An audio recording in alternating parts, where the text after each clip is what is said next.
Unlike Ghost, who specialised in long-range marksmanship, Duke preferred to get up close and personal, shotguns and explosives.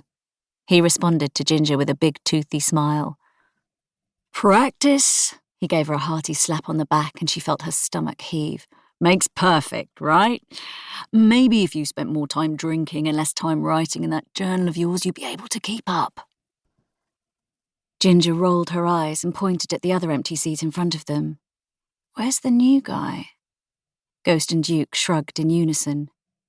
"Maybe he isn't on board yet," said Ghost. "He's being transferred over from the Constellation, apparently." "This close to deployment?" Ginger raised a hungover eyebrow. "Cutting it a bit fine." The door to the briefing room hissed open and everyone stiffened. When they saw that it was just Staff Sergeant Baker, they relaxed again. Baker outranked everyone else in the room, but, despite his slightly cantankerous disposition, meetings with him tended to fall more on the relaxed side. He didn't like the 3 fire teams in his squad standing to attention any more than they did. "Yes, stay seated," said Baker, coming to a stop beside the display screen. He brandished a data pad at them. "You'll want to be sitting down when you see what you're going up against." He swiped at the pad, and a 3-dimensional image of a blue-green planet appeared on the screen. Before he could continue speaking, the doors hissed open again.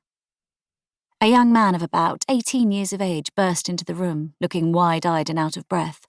"Sorry," he spluttered, wilting under everyone's gaze. "I got lost, sir." "Private Bradley, correct? The new recruit?" Baker tutted, and nodded to the only empty chair in the room. "Hurry up and take a seat before you hold up the entire war effort."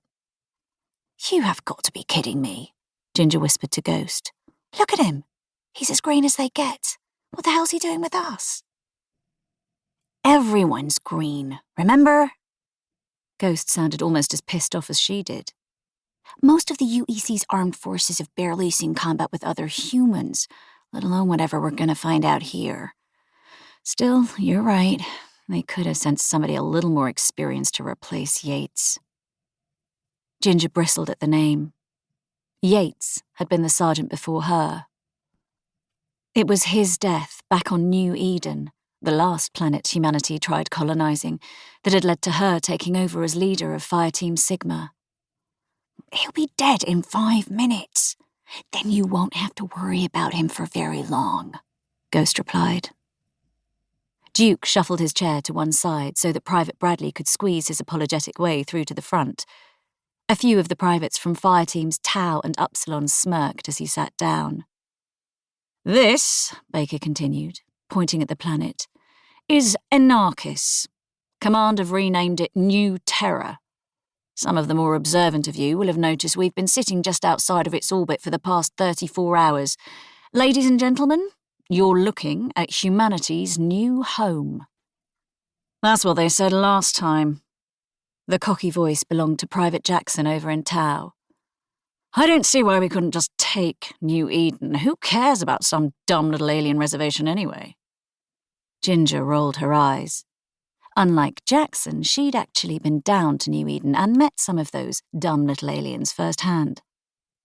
"Funnily enough, the United Earth Collective doesn't believe that humanity's first interstellar act should be one of war against the entire galactic community," replied Baker. "Like it or not, this is the world the Ministerium of Culture Planets is letting us take. The atmospheric and geological conditions are remarkably similar to that which we experienced back on Earth. Before everything went to hell, that is." "If this new Terra is so great," asked Ghost, "why hasn't anyone else colonised it yet?" Ginger nodded thoughtfully. Now that was a good question. Humanity was a relative latecomer to the planetary party after all. Many worlds were already taken. "They have. That's the catch." Staff Sergeant Baker crossed his arms and inhaled deeply. "According to our contacts at the Ministry, New Terra used to be inhabited by a non-spacefaring race whose society rose to a stage we might have considered pre-industrial back on Earth. But a few years back, an invasive species found its way onto the planet, carried down by an asteroid most likely. By the time anyone in the Ministry realised what was going on, the planet had been